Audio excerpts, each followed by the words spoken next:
श्री राधे श्री राधे श्री राधे श्री राधे श्री राधे श्री राधे श्री राधे श्री राधे श्री राधे श्री राधे श्री राधे। तुलसी के प्रेम की गहराई रत्ना की पकड़ से बाहर थी। रत्ना ने तुलसी को वासना के पीछे भागने वाला लोलुप कहा, कामी कहा। रत्ना ने केवल भर्त्सना की होती तो तुलसी टूट गए होते, परंतु रत्ना की वाणी दिव्य प्रेम से भर गई थी। रत्ना की वाणी राम प्रेम का द्वार बन गई थी। रत्ना ने कहा, प्राणनाथ, आपने मेरे सम्मान का तनिक भी ध्यान न किया। कुछ होश है आपको? क्या कहेंगी मेरी सखियां यहां इस रूप में आपको आया देखकर? मैं पिता के समक्ष कैसे मुंह दिखाऊंगी? क्या बताऊं जाकर उन्हें? आप जितना मुझे प्यार करते हैं, मेरे विरह में आपके प्राण व्याकुल हो जाते हैं। यदि कहीं ऐसी ही व्याकुलता आपकी प्राणों की प्रियतम श्री राम के वियोग में होती तो संसार से बेड़ा पार हो जाता। नाथ, मेरे शरीर के प्रति इतना आकर्षण क्यों है? यह शरीर नष्ट होने वाला है, आधि व्याधि ग्रस्त है यह शरीर।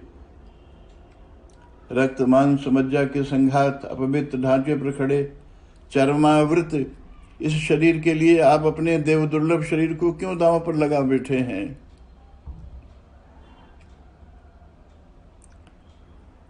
प्रियतम,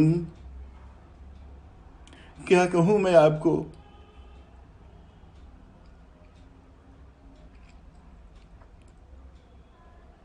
इस प्रकार रत्ना के अनेक आक्रोश भरे परंतु तात्विक उद्बोधन मूक भाव से सुन रहे थे तुलसी।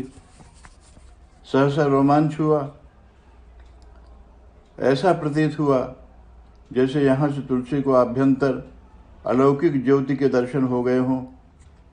निरंतर अश्रुधारा बह रही थी, उनकी वाणी फूट पड़ी, धन्य हो माँ, धन्य हो माँ।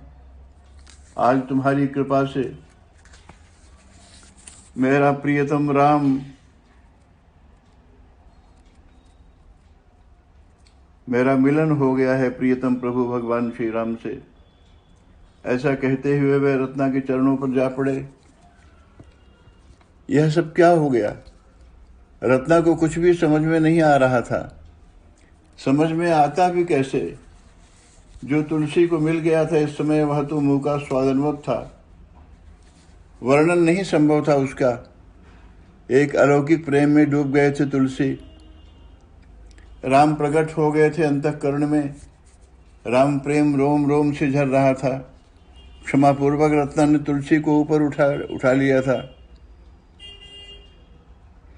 तुलसी के लिए रत्ना प्रेयसी पत्नी थी, गृहिणी थी, परामर्शदात्री सखी थी, बहन थी, माँ थी, परंतु आज तो वह इन सारे संबंधों के ऊपर जगत जननी जानकी की छवि लेकर खड़ी थी, जगन माता बन गई थी।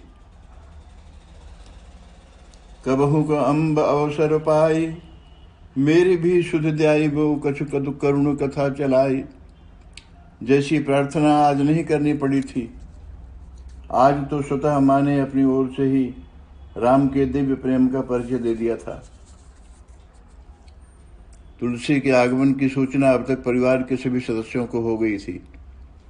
एक विचित्र दृश्य था।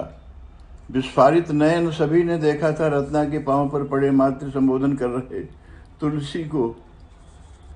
तुलसी की अलौकिक उपलब्धि कल्पना से भी परे थी वहां उपस्थित जनसमूह के लिए।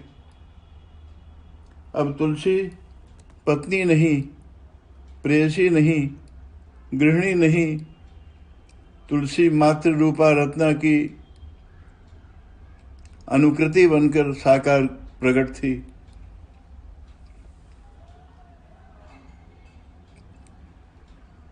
तुलसी मानो रत्ना की अनुमति प्राप्त कर रहे हों, प्राप्त करना चाह रहे हों।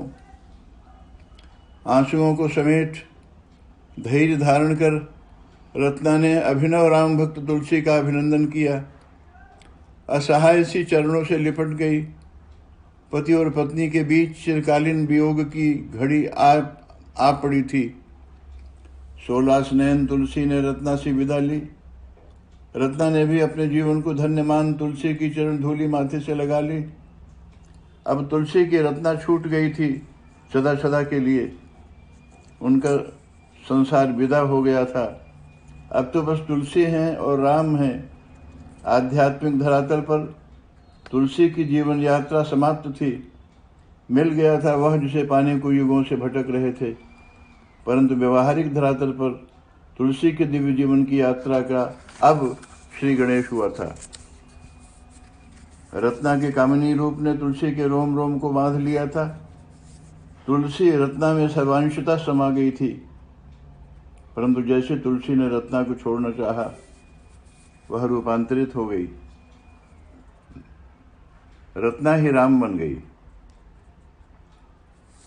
रत्ना के प्रति प्रेम की उत्कटता ही राम को प्रकट करने में समर्थ हो सकी। नारी के कामनी रूप की सार्थकता तथा कामी और कामिनी के बीच प्रेम की गहनता के साक्षी हैं बाबा तुलसीदास। तभी तो रामचरितमानस के अंत में विश्वास के साथ वे कह सके थे कि हे रघुनाथ, जिस प्रकार कामी को कामिनी प्यारी है, लोभी को धन प्यारा है, उसी प्रकार आप मुझे निरंतर प्रिय लगें। काम ही नारी प्यारी जिमि, लोभी ही प्रिय जिमि दाम। तिम रघुनाथ निरंतर प्रिय लागहु, महि राम। श्री राधे श्री राधे श्री राधे श्री राधे श्री राधे श्री राधे।